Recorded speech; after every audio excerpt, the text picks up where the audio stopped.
All right, so let's talk about what to expect as we try to continue on with 4th of July and all the celebrations to come later tonight. No surprises. Yeah, I mean, first of all, it's July, right? So we Right. expect it to be hot and humid. We expect a chance for rain and storms. But right now, I think very similarly to yesterday, we'll see most, likely not all, but most of the rain wrapping up in time for fireworks around 8:30 when the sun's going down. So we had rain and storms earlier. That's helped stabilize the atmosphere in at least a few spots. You can see a live look here from Monroe Government Center. An hour ago, we were seeing heavy pockets of rain there over downtown Monroe. Now we have cleared out so far. Now where I have new development here, this is parts here of Gaston County here. You see north there of Bessemer City up toward the Trollville area. So we're seeing some light to moderate rain redeveloping in a few spots here that saw rain earlier. Now this little downpour is actually heading straight for the Kannapolis Cannonballer Stadium there, downtown Kannapolis. It's about 2.5 miles away. So for folks, maybe, well, at this point, I guess you'd be running a little bit late. His first pitch is at 6:30, but this is a good reminder, right, that anytime during the summer, you got to have not only the WCNC Charlotte mobile app to track the storms, but maybe a poncho, umbrella, anything that's allowed inside to protect yourself, right, from a little bit of a downpour ruining your hair, your outfit, all that good stuff, all that 4th of July clothing that you maybe got on to celebrate this holiday. That is, of course, moving toward the Kannapolis Cannonball Stadium, but it's not going to last forever.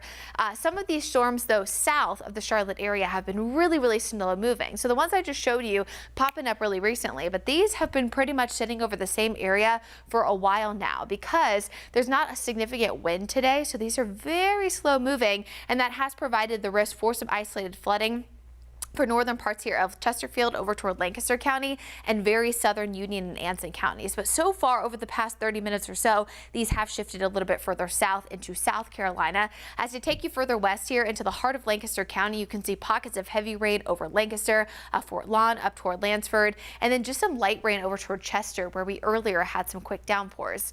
Now, the reason why the rain is centered over these areas is that's pretty much where the cold front is set up. This moved through yesterday. We had a few severe thunderstorms yesterday afternoon.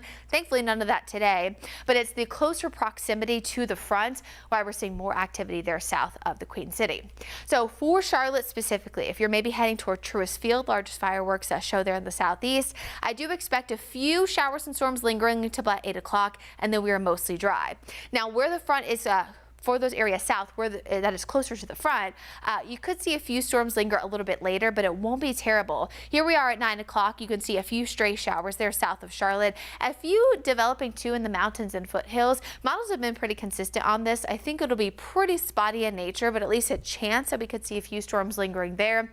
But for the most part, by about 11 midnight, we should be nice and dry. So again, we expect showers and storms right in July, but I do expect those mainly south of Charlotte and not going to be a widespread threat.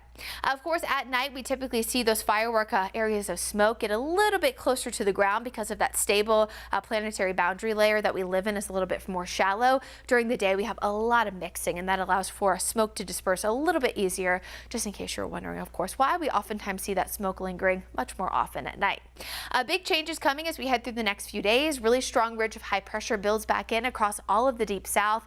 This is going to bring us a resurgence there of heat and humidity. It won't be quite as hot as those heat waves we had at the beginning of June, but I do think we could be pretty consistent with the heat index between 100 all the way up toward 105 on Wednesday, which is likely our hottest day for really much of the week. So pretty much from tomorrow all the way towards Saturday, you especially need to stay hydrated. Then we will see a drop in temperature Sunday, Monday as we fall into the mid to upper 80s. All right. Thank you, Brittany.